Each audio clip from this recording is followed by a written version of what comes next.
السلام علیکم ناظرین، آپ یوٹیوب چینل دیکھ رہے ہیں۔ میں عمران خان ہوں۔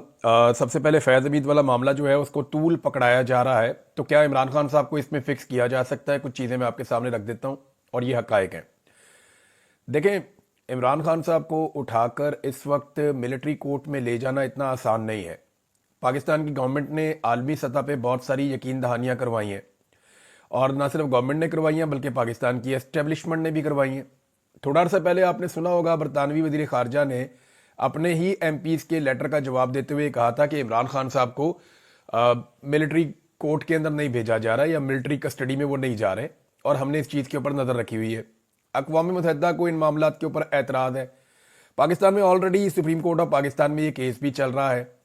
انسانی حقوق کی تنظیمیں اور ساری دنیا کے اندر اس کے اوپر رولا پڑ جائے گا اور اتنا شور مچ جائے گا کہ پاکستان کی حکومت سے سنبھالا نہیں جائے گا۔ لیکن ان کا پتہ کوئی نہیں ہے، یہ کچھ بھی کر سکتے ہیں۔ جو لوگوں کو گولیاں مار سکتے ہیں اپنے لوگوں کو، تو وہ کچھ بھی کر سکتے ہیں، ان سے بعید کوئی نہیں ہے۔ لیکن اگر حقائق کو آپ سامنے رکھیں تو ایسا کر نہیں پائیں گے، تو پھر یہ اتنا دباؤ ڈالا کیوں جا رہا ہے؟ دو تین وجوہات ہیں نا۔ ایک تو توجہ ہٹانی ہے ہر حال میں۔ عمران خان صاحب نے اپنی پارٹی کو کہا کہ 26 نومبر کو جو قتل عام ہوا اس کے اوپر فوکس رکھو۔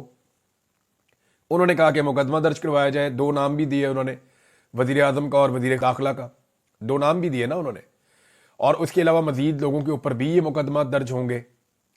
اب بجائے اس کے کہ یہ والا کام کیا جائے، میں ایک ویڈیو دیکھ رہا تھا، شیر عبد المروت معافی مانگ رہے تھے ڈی آئی جی سے اسلام آباد کے۔ بڑی اچھی بات ہے۔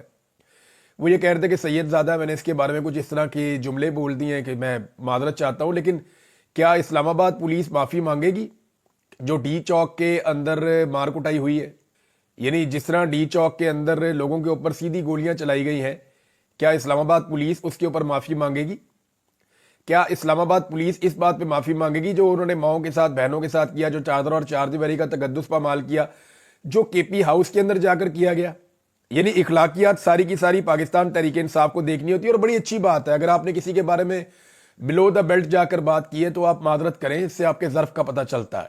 لیکن اسلام آباد پولیس، وہی ڈی آئی جی اس وقت کھڑا ہو کر کہہ سکتا تھا کہ ہم نے آپ کے لوگوں کو قتل کیا، ہمیں اس بات کا افسوس ہے۔ وہ یہ کہہ سکتا تھا کہ میں بھی معافی مانگتا ہوں کہ میں نے آپ کی خواتین کے اوپر ٹارچر کیا، بچوں کے اوپر ٹارچر کیا، اور میں نے منہ پہ کالے کپڑے ڈال کے ہزاروں کی تعداد میں آپ کے کارکنوں کو رسوا کیا۔ لیکن یہ ون سائیڈڈ ہے۔ دیکھیں، جس کی لاٹھی اس کی بھینس، جس کے بعد طاقت ہے وہ جو مرضی معافی منگوا لے، جو مرضی کر لے۔ صورتحال تو ایسے ہی ہے۔ اب ایکچولی توجہ ہٹانے کی کوشش کی جا رہی ہے 26 نومبر سے، جس سے عمران خان صاحب نے منع کیا کہ فوکس وہاں پہ رکھو۔ ابھی تک تو ایف آئی آر درج نہیں ہوئی، لیکن لطیف کھوسا صاحب نے ایک سٹیٹمنٹ دیا، ایک اشارہ دیا۔ انہوں نے کہا جی کل عدالت میں جا رہے ہیں ان کے بقول، اور عدالت میں جائیں گے تو پھر چیزیں سامنے آئیں گی۔ اب ایک ڈیٹا کلیکشن تو کر لیا پاکستان تحریک انصاف نے۔ سب سے پہلے عدالت کی بجائے پولیس اسٹیشن میں جانا چاہیے تھا۔ وہاں پہ عدالت جائیں گے، عدالت کہے گی جی آپ نے کون سی پولیس اسٹیشن میں ایف آئی آر کے لیے یا اندراج مقدمہ کے لیے آپ نے درخواست دی ہے، ذرا وہ لے آئیں آپ۔ تو جب ان کے پاس نہیں ہوگا تو پھر دوبارہ ان کو چند دن کا ٹائم ملے گا، پھر یہ جائیں گے۔ تو یہ مجھے لگتا ہے کہ ڈیلے ہو جائے گا جو ڈیو پروسیس آف لا ہے۔ پاکستان میں انڈر میٹرک بچہ بھی یہ جانتا ہے کہ سب سے پہلے آپ پولیس اسٹیشن جاتے ہیں۔ پولیس اسٹیشن میں نارملی ایسے مقدمات کی ایف آئی آر درج نہیں ہوتی۔ جب وہ درج نہیں ہوتی تو پھر آپ دوسرے فورم پہ جاتے ہیں، آپ عدالت کا دروازہ کٹکھٹاتے ہیں، آپ کہتے ہیں جی ہمارا ایک مقدمہ بنتا ہے، پولیس درج نہیں کر رہی، پولیس کو بلایا جائے اور بلا کر حکم دیا جائے کہ ہمارا یہ مقدمہ درج کیا جائے۔ یہ ہے طریقہ کار۔ لیکن اب پاکستان تحریک انصاف اس کو کیسے دیکھ رہی ہے یہ بھی پتہ چل جائے گا ایک دو دن کے اندر۔ آپ کو ڈیٹا سرکولیٹ ہونا شروع ہو گیا ہے، اور پاکستان تحریک انصاف نے اس بات کا کلیم کیا on the floor of the house as well. Senate میں، قومی اسمبلی میں وہ یہ کہہ رہے ہیں کہ ہمارے 200 سے زائد لوگ لاپتہ ہیں جن کی ہمیں تلاش ہے۔ ہمیں نہیں پتا ہمارے بندے کہاں گئے، ہمیں نہیں پتا کہ وہ زندہ ہیں یا زندہ نہیں ہیں، ہمیں نہیں پتا وہ کبھی واپس آئیں گے یا نہیں آئیں گے، لیکن 200 سے زیادہ لوگ پاکستان تحریک انصاف یہ دعویٰ کر رہی ہے کہ وہ لاپتہ ہیں۔ اب فیض حمید والا کیس کیوں اتنا اٹھایا جا رہا ہے؟ پاکستان تحریک انصاف کے بھی کچھ لوگ اس کے اوپر زیادہ بات کر رہے ہیں۔ یعنی ہونا تو یہ چاہیے کہ پاکستان تحریک انصاف کے ساتھ میڈیا کوئی بھی بات کرے تو پاکستان تحریک انصاف کے لوگ جواب دینے کی بجائے ایک ہی بات پوچھیں، گولی کیوں چلائی؟ جیسے حکومت کے پاس گزشتہ 1.5 سال سے اپنی ہر ناکامی کا ایک جواب ہے 9 مئی، حکومت کے پاس ہر بے شرمی کا ایک جواب ہے 9 مئی، حکومت کے پاس اپنی ہر نالائکی کا ایک جواب ہے 9 مئی، ہر سوال کا ایک جواب ہے 9 مئی۔ اسی طرح پاکستان تحریک انصاف کو بھی 26 نومبر کا جو قتل عام ہے، اور یہ بہت بڑی زیادتی ہوئی ہے، اس کو کوئی سازش تو کہہ نہیں سکتا. لہذا یہ جو قتل عام ہے اور عالمی سطح پہ مانا ہوا ایک انسیڈنٹ ہے جس کو پوری دنیا میں رپورٹ کیا گیا ہے کہ جناب یہاں پہ قتل عام ہوا ہے, تو پاکستان تحریک انصاف کو اس پہ بات کرنی چاہیے. لیکن تحریک انصاف کے بندے بھی ٹرک کی بتی کے پیچھے لگ رہے ہیں کہ نہیں جی جنرل فیض والا معاملہ یہ ہے تو وہ ہے, تو پورا ٹاک شو اس پہ ڈسکس ہو رہا ہے. حالانکہ جو میرا اندازہ ہے وہ یہ ہے کہ یہ عمران خان صاحب پہ پریشر ڈالنے کی کوشش ہے اور پریشر کو میکسیمم بڑھایا جا رہا ہے, کیونکہ پاکستان کی گورنمنٹ یہ جانتی ہے کہ جب جو بائیڈن کی حکومت نہیں رہے گی امریکہ میں تو یہ جو سپورٹ ان کے پاس ہے وہ چلی جائے گی. جو بائیڈن نے بہت ریسکیو کیا ہے اس سسٹم کو, پاکستان کا یہ جو نظام اس وقت چل رہا ہے جو بائیڈن نے ان کو بہت ریسکیو کیا ہے. جو بائیڈن کی جو ایڈمنسٹریشن تھی اس نے بڑا سپورٹ کیا, اتنی انسانی حقوق کی خلاف ورزیوں کے باوجود, مینڈیٹ بھی نہیں پھر بھی حکومت بنا لی, اس کے باوجود کوئی بہتر معاشی پالیسیاں بھی نہیں تھی پھر بھی دنیا سے پیسہ لے کے دیا, سارا کچھ کر کے دیا انہوں نے, بہت انہوں نے سنبھالا دیا ان کو. لیکن جو بائیڈن اگر چلے گئے تو پھر کیا بنے گا ان کا. تو جو بائیڈن کے جانے سے پہلے عمران خان صاحب کے ساتھ جلد از جلد کوئی معاملہ سیٹل کرنا چاہتے ہیں, اور سیٹل کرنے کے لیے جو ہے وہ یا تو عمران خان صاحب مان جائیں جو وہ مان نہیں رہے, یا پھر عمران خان صاحب پہ دباؤ اتنا بڑھا دیا جائے ان کی پارٹی کا بھی, اور یہ بھی بتایا جائے کہ آپ کو یہ کر دیں گے وہ کر دیں گے, انہیں خوف زدہ کیا جائے اور اتنا زیادہ پریشان کیا جائے کہ ایک وقت ہے کہ عمران خان کہے ٹھیک ہے یہ والی چیز تو میں مان لیتا ہوں تو ایسے کر دیتا ہوں. فلیکسیبل کیا جائے عمران خان صاحب کو بہتر ڈیل لینے کے لیے یا عمران خان کے ساتھ بہتر ڈیلنگ کرنے کے لیے. یہ ایک راستہ بھی ہو سکتا ہے کہ پریشر بڑھاؤ تاکہ جو بائیڈن کے جانے سے پہلے عمران خان صاحب کے ساتھ کوئی نہ کوئی معاملہ حل ہو جائے. اب آپ اندازہ کریں یہاں تک یہ سسٹم گر گیا ہے, یہاں تک سسٹم گر گیا ہے کہ عمران خان صاحب کے پہلے نکاح کو نہیں مانتے تھے, اب کہہ رہے جی بشرا بی بی سے طلاق لے لیں. یعنی فیصل واڈا نے یہ مطالبہ کیا ہے کہ عمران خان صاحب نے اپنی جان بچانی ہے تو بشرا بی بی کو طلاق دے دیں. یعنی حد نہیں ہوگی یہ, یعنی کس لیول پہ یہ ریاست اور اس کا نظام چلا گیا ہے کہ گھروں کی طلاقوں تک آ گئے یہ. یعنی تو پھپے کٹنی ہو گئی, ریاست نہ ہو گئی کہ جناب اس کا نکاح ٹھیک ہے یا نہیں ہے, اس کا نکاح جو ہے وہ فارغ کرانا چاہیے, ان کی طلاق کرا دو. یہ کیا چل رہا ہے؟ یہ تو ایک پھپے کٹن عورت والا کردار ہے جو اس وقت ریاست ادا کر رہی ہے, اور ان کی خواہشیں کیسی ہیں عجیب و غریب قسم کی, اور دھمکیاں لگواتے ہیں. یعنی ابھی ایک بندے نے سہمی ہوئی دھمکی لگائی ہے, میں اس کو کہہ رہا ہوں سہمی ہوئی دھمکی, اور میں کسی وجہ سے کہہ رہا ہوں کیونکہ میرے پاس اس کا بیک گراؤنڈ انفارمیشن ہے. دھمکی یہ لگائی گئی ہے کہ ایک بڑے سیاسی لیڈر کے لیے, سابق وزیر اعظم کے لیے, کہ عمران خان کو ابھی پتہ ہی نہیں ہے کہ اس کا پالا کس سے پڑا ہے. دیکھیں میں جتنا عمران خان کو سمجھتا ہوں نا, عمران خان کو یہ پتہ ہی نہیں کرنا کہ اس کا پالا کس سے پڑا ہے. اس کو اس بات کی پرواہ ہی نہیں ہے کہ اس کا پالا کس سے پڑا ہے, اور نہ وہ اس کے بارے میں کوئی زیادہ سوچتا ہوگا عمران خان. یہ بات ریکارڈ پر ہے. یعنی یہ جو رعونت اور تکبر ہے نا, یہ اس جملے کا خالق جو ہے وہ یہ بات اچھی طرح جانتا ہے, اور اس کو یہ ضرور پتا ہوگا کہ اس کا پالا اس مرتبہ نواز شریف سے نہیں پڑا, اس کا پالا اس مرتبہ زرداری سے نہیں پڑا, اس کا پالا اس دفعہ پڑا ہے عمران خان سے جو ڈیفرنٹ آدمی ہے, آؤٹ آف دا باکس آتا ہے. جس شخصیت کے لیے دعویٰ کیا گیا ہے نا کہ عمران خان کا پالا کس سے پڑا ہے, وہ ذرا عمران خان کی طرح گولیاں تو کھا کے دکھائے, وہ عمران خان کی طرح ڈٹ کر کھڑا ہو کر تو دکھائے, وہ عمران خان کی طرح جو ہے بار بار قاتلانہ حملے کروا کر تو دکھائے, وہ عمران خان کی طرح عدت والے مقدمے کا سامنا کر کے تو دکھائے, وہ عمران خان کی طرح ہر حملے کو برداشت کر کے اور ثابت قدم کھڑا ہو کر تو دکھائے. منہ سے چوں نہیں نکلے گی اگر عمران خان جیسی جیل کاٹنی پڑ گئی کسی کو 10 دن بھی, جو عمران خان صاحب کے ساتھ کیا گیا ہے. یہ وہ عمران خان ہے جو ایک آواز دیتا ہے تو پورا پاکستان بند ہو جاتا ہے. یہ وہ عمران خان ہے جو ایک آواز دیتا ہے تو عالمی سطح کی خبریں بنتی ہیں, پوری دنیا کے اندر لوگ احتجاج کرنے نکل آتے ہیں. یہ عالمی لیول کا برانڈ ہے. تو عمران خان کو تو یہ پتہ بھی نہیں کرنا کہ اس کا پالا کس سے پڑا ہے, لیکن جس کا پالا عمران خان سے پڑا ہے نا, اس کو اچھی طرح پتا چل گیا ہے کہ اس کا پالا کس سے پڑا ہے.